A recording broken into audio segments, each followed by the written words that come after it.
episode of Seeing Red Yaad Reviews. As usual, I'm Simon the writer here with Rachid Parchment. Now, eventful week.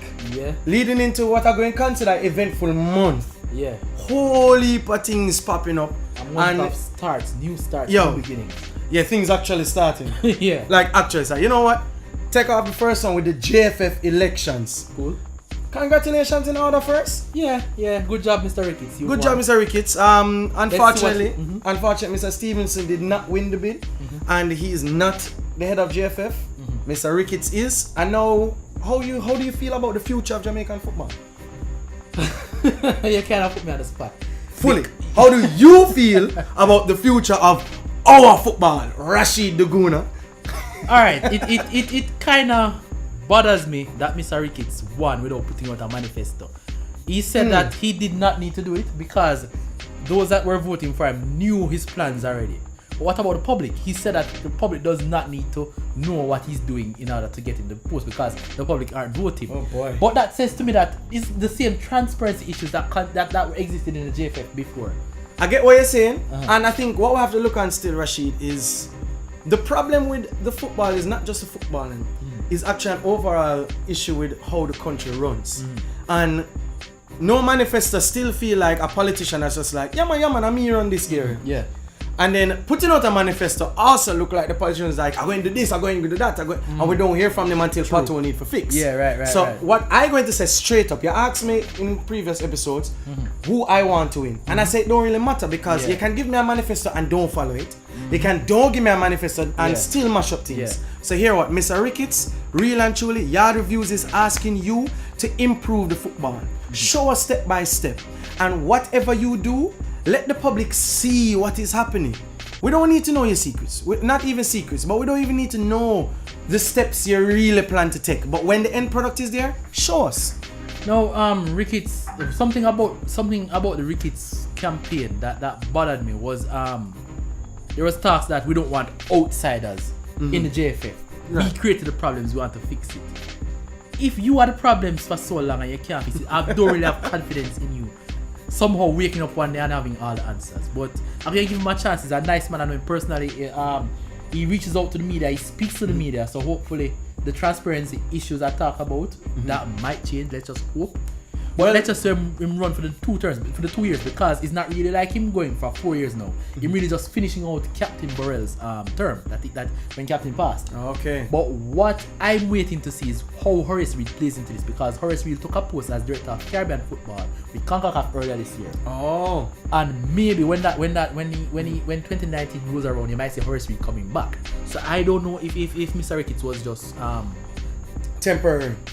Yeah, you could call it that. Or maybe might walk away and then pass on to Mr. Reed. Since Mr. Reed is an insider, who knows?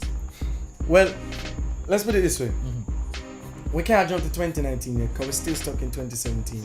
We still have some local competitions that's going to be coming up for Jamaica. Yeah. And we just have to look on this as a situation where we just have to hope that they're going to do what is necessary and what is best. Now, with that said, let's take time and move over to the RSPL. Yeah. How do you feel about RSPL finally deciding to start this Sunday? Everybody paid? Yeah, Moby they're getting their money, so we're gonna see the league kick off. And it's been a while. It's been so long since we have top flight, second tier local football on in Jamaica. Bush League? But I can't looking wait forward to the Red Stripe Bush League. Can't wait for it to get back started because it feels like almost half a year since we had any RSPL football played.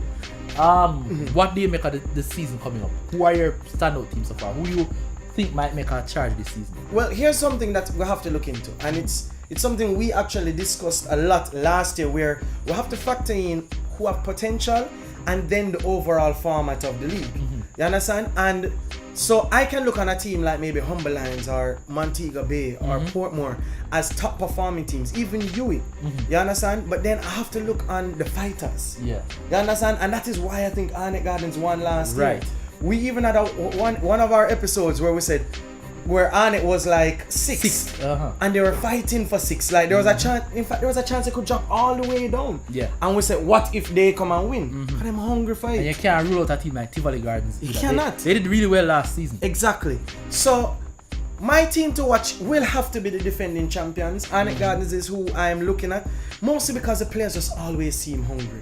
You know, they lost 1 or 2 players, but I really think that there is something about the culture of that football that is going to give them a fighting chance. Who you think is your favorite? Alright, here's the thing now. If you look at that consistency, Humberland was really consistent last season. And the season before. Yeah, they went to the semi-finals the season before. Last season, they were the preliminary champions. Right. Preliminary round champions. Right. But you see, the thing is, that's what I'm getting at. You can be consistent and still not be the national champion. Arnett Gardens dropped points throughout the whole season, finished 6th, made it into the playoffs, and eventually won the entire thing. So, I like Humberland. They signed a lot of players this season, and Mike Henry is hungry for success. After spending so much money for the last 2 seasons, he brought in Lenny Hyde to replace Donovan Duque. So we want to see how that might work out for him. But with Lenny Hyde coming, there's a lot of pressure on him. So can he live up to the pressure? And can he deliver trophy and silverware for Humberland this season? That is what I'm watching to see. But at the end of the day, Humberland might play well, and then who knows? You might have even a Reno or a UE somewhere, or even Harborview, somewhere mid-table and come up and end as national champion. As much as I love Harborview, my thing with Harborview right now is the players aren't playing consistently, and the coaches don't ever look like they know what to do with it. Well, interesting you bring up the coach, because Lolo Bernard has moved on to a managerial role in the club. He's now the manager, while Ricardo Bibi Gardner is the head coach. So I'm waiting to see how Bibi does in his first real post as a head coach. But this shifting of coaches doesn't seem to help them. They've done this many times. Right, when DV Hills and then I think Blaine took over at one point, moving around. I know Lodi was once like the youth coach, move up to the head coach. It don't seem to be working, and I think Harborview is going to be fighting to survive. So I think it's another relegation battle for Harborview. So I think the fighting teams that might have a chance to win it, Arnett Gardens I have as one of those fighters I put up there. I think I agree with you with Humber Lion, and I think watch Montego Bay this year. No, definitely. You can't leave out Montego Bay out of the equation at all. But what do you make of the newly promoted teams? Sandals, White House, and Cavalier? If Cavalier doesn't get some experience to match the youth talent that they keep using, they're going right back down again. Kids cannot win an adult league. It's simple as that. And as good as Alex Marshall played in the playoff zone coming up to Premier League, I don't think they can depend on them for the whole. And of course, another key player to Cavalier last season and the season before was Ryan Miller. Right. Also a Georgian like Alex Marshall. Yeah, he went to UFC. He moved over to UFC. Yeah. I actually did not catch that news. Yeah. I know there was actually some sort of rift, and he as a central player is going to be very missed. You might have just pushed up as a favorite for me now. Okay. Now that I heard that, that is a solid move. In any case, we're looking forward to the league actually starting this Sunday. This Sunday, so people tune in. I know there will be some games on Sportsmax, probably some Monday games, some local channel games. So please support your league and go to the matches if you can. If you can, it don't cost that much. Listen, man, spend your $5, buy a red stripe. If the players gonna have a beer belly, have one too. Enjoy the football league. Enjoy the football league. Yeah. Now moving on to the top flight of Jamaica. Top flight of Jamaica, schoolboy football. Right. Sad but true. It is what it is. So let's start with the Costa Cup this week. I told you Cornwall was a favorite, and they are a runaway train right now, it seems. Yeah. Stet's looking good as well, but Cornwall, they're putting the ball in the net. Stet's, they started well, 8-0 win over Magati, but then they drew nil on Saturday, and I'm waiting to see how they follow this up. I mean, again, because you have to also remember, the Costa Cup is such a big competition that the 8-0s happen. Like, it's inevitable. Yeah. All the big players in the competition, if they're not dropping 8-0, 6-0 consistently, you have to think that something wrong with them this season. Even if they're just winning 1-0, 2-0, you still have to wonder. Something wrong with them? Don't ever rule out a team like Rossi's right now. Right. You understand? With Monroe, we don't know who they're going to Russell Reynolds at Rossi's this year too. Exactly. Russell Reynolds, who was at Wilmer's last season. Right. That's a big acquisition for them. So let's see what happens, and I think it's going to be good. Over to Manning Cup, some of the teams that don't seem to be stopping at all right now. Wilmer's winning all the games. George's also. Wilmer's drew a game yesterday against Tivoli. My mistake. Yes, Mr. Speed, who is the technical director, was complaining about the fact that they weren't making much of their chances. But he also blamed the quality of the pitch.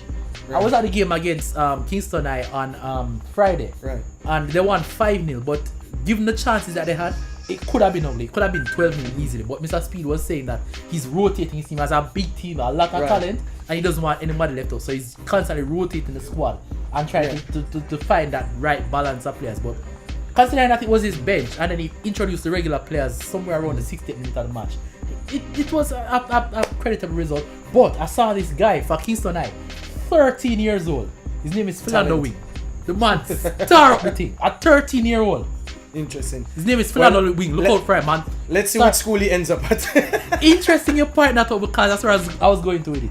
Yeah. After the game, I was talking to the coach and I saw his vice principal over with him, talking with him and saying, look, them approaching you, don't listen to them. If them come to you with them phone numbers, don't take it. If them ask for your numbers, don't give them. And the VP tell me, say, yo, they was talking to him after the game, the Woolman's people. I don't know how true it is, but we might not see him at Kingston 9. But what I found interesting and funny at the same time, the vice principal was saying that anything Woolman's offers you, we can offer it and more. Thoughts on that? Well, here what I want to say. Instead of actually commenting on that situation, I will comment on the whole transfer idea in schoolboy football. Now, mind you, transfers in schoolboy football is getting a lot of flack, with even past Minister of Education saying that they're going to clamp down on it and things like that. Yeah. And listen, if somebody has a talent and a school wants to pay for their education, which is their school fee, I have no issues with that. My issues comes in when there is no follow-up. You bring them in, they play Manning Cup, they're gone, you're not helping them, setting them up for college. Or they're in the school program, you're not following up their schoolwork. You understand? So they come, they play, they don't actually have to even do any schoolwork because the league is over by December. Right. You understand? That is my issue. So as long as they're following up the work, I have no issues with that. So separate from your point now, I want to talk about the fans and how they react to players leaving one school for another. Right. I remember a couple seasons ago, this guy called Chuni, who was Tunaman, right?